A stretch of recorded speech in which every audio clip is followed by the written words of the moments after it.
Talking CRM with Jeff and David, getting the best value for the whole organization from your integrated CRM and accounting systems. David Beard, CRM Principal, and Jeff Richards, Head of Training Program Development for Sage CRM, spend time chatting with customers, resellers, and others about Sage CRM in action around the globe. In this episode, Jeff continues the conversation of Sage CRM as a hybrid cloud offer, and we all talk further about managing the evolution of a customer's need once they're on board. I think that's very interesting that you said that it's on a server that you can control. Sage CRM is not a cloud native product, but thinking about the implementations that you've worked with and the trends, how big is the idea that there must be some sort of virtualization? Do you literally mean a server that they control is a box in the corner of the room, or are we talking about a hybrid cloud solution where people will be mixing it up with an Azure platform or an Amazon Web Services platform? A box they control doesn't necessarily mean in their server room or in their mop closet. It's an Azure server or hosted by a provider. I would say half of our clients, the server isn't in their building. It's hosted somewhere. But still, having that concept of single tenancy and the ability to, that's your database and that's your server. I think that's why Sage CRM is so much more malleable than the other mainstream systems. Do you provide those services yourself, or do you contract those out to another manager, or do you leave that choice up to the customer themselves? I am not in the business of hosting people's systems. We're in the business of helping people with Sage CRM itself. I don't want to be in a business that I don't really understand, and because I don't have a technology background or the desire to have managed servers, I don't do that. I recommend a company if they need a recommendation. Like our system is hosted 2,000 miles away. It's very fast, and a lot of our clients use that system, but a lot of them too are on Azure or some other. I don't always know where the server is when we take over an account, but yeah, I would say half of them these days. And as companies need to, re-up on their systems, it really seems to be more and more of a sucker bet to get that server and get that implemented versus having it on a co-location facility or private cloud. The economics of it are overwhelming.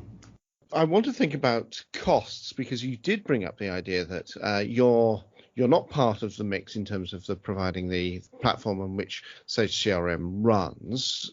And you also said something interesting earlier on, which was that you described CRM as a service-intensive product. When you think about the customer's perspective, is that a good thing or is that a bad thing? I'm going to take those two separately. Yes, there's a cost to host your system elsewhere. It's often a tenth of the cost or 20% of the cost of having that server in your building. So, where do you want it? If you go with Sage CRM and have it hosted somewhere, whether that's, in your building or elsewhere, it's still a fraction of the cost or significantly less money than Salesforce or Microsoft. And my comment about it being resource intensive, it's not really resource intensive so much as companies often, if you're successful, they just fall in love with it and they want to do more and more with it. And often what they want to do would require some guidance. And possibly gets more complicated as they get more out of it. They go, can we bend it to do this instead? In which case, I want to tease something else out here. David, going back into your analogy of starting people down a road where they will discover a viewpoint once they've implemented the first phase of a project or the first part of a project, or they've started to understand the proof of concept model that you've provided them with, and they start to say, well, I could do this, I could do that. How do you prevent scope creep? Thinking about your business model, you're a business person. You want to be able to run a project. You want to be able to deliver a project and say, that project is done. Now I want to move on. We always lay out what we're going to do and what we're not going to do. And if we do something extra, it's at our discretion to maintain within our budgets. I absolutely got away from fixed fee. Invariably, once the company realizes what they have, their needs change. It is not practical for me to fix fee bid. So it's back to that, you don't know what you don't know, isn't it? Yeah, but I'll provide a range and Yeah. say this is what is going to happen. And then we have to talk to them periodically about this is something that's significant and it's not something either you or I knew about when we came up with this deal. So how do you want to handle it?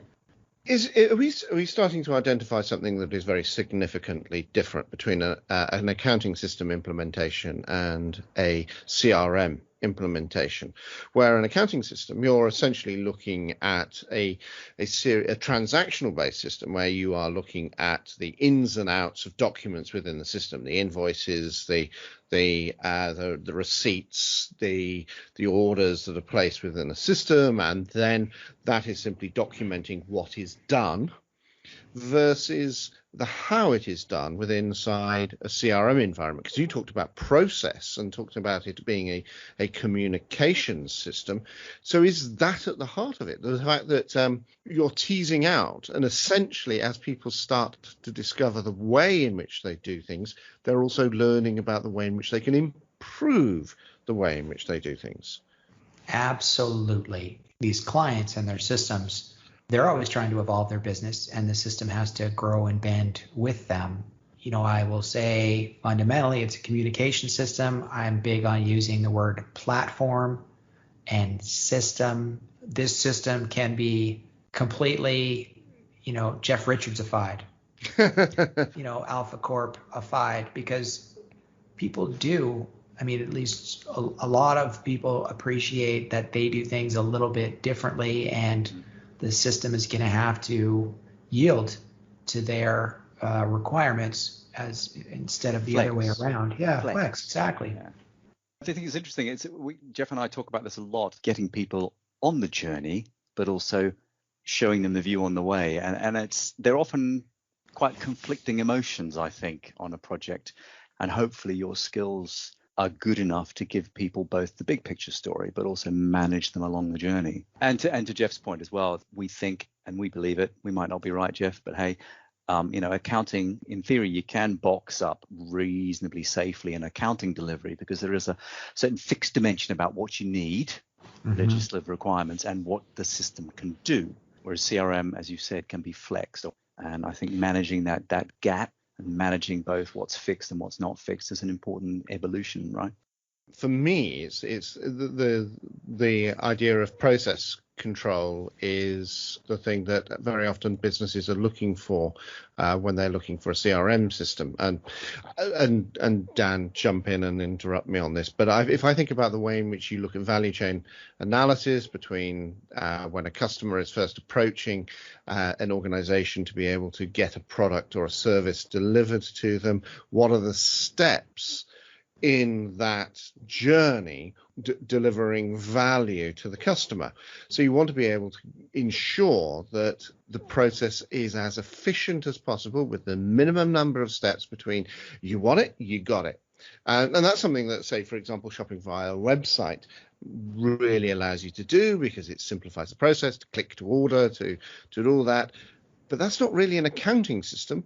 That's looking where you're moved away from a transactional system into something that is to do with the thinking about the process by which people shop, and you've got all elements of psychology in there as well, and flipping into an environment which CRM would be used. We've got all those different workflows and monitoring points to take if we're sticking to the concept of taking an order through a website, through the opportunity generation and then the final purchase. How do we manage to make sure that you can deliver those types of systems within a understandable budget? What are the skills that you think you have to do that? There's some laughter there, Jeff. Where is this going? Well, no, this is no laughter. This is probably the most deadly serious type of question for many of our partners. Like they're moving from if they're selling Sage CRM for the first time, they're moving from an environment in which they are used to Well, a company selling widgets is going to be very similar to a company selling flanges when it comes to the accounting system, perhaps, but they're going to be very, very different if they're moving into service technicians or something. The service technicians, Yeah. or the processes that surround that, even the support desk, the sales desk for that. How do you manage that? I think because of my non-technical background, I have to approach these a different way. And because I didn't have that background, I got in the habit early on, and I had to, of documenting everything and showing a process.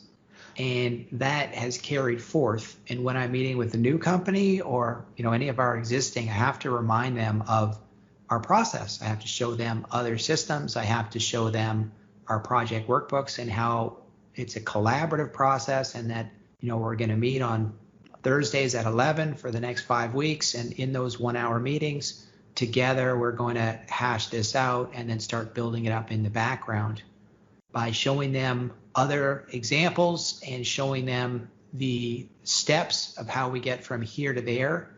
It takes a lot of the maybe perceived risk out of them, and may add substance to what we're actually doing.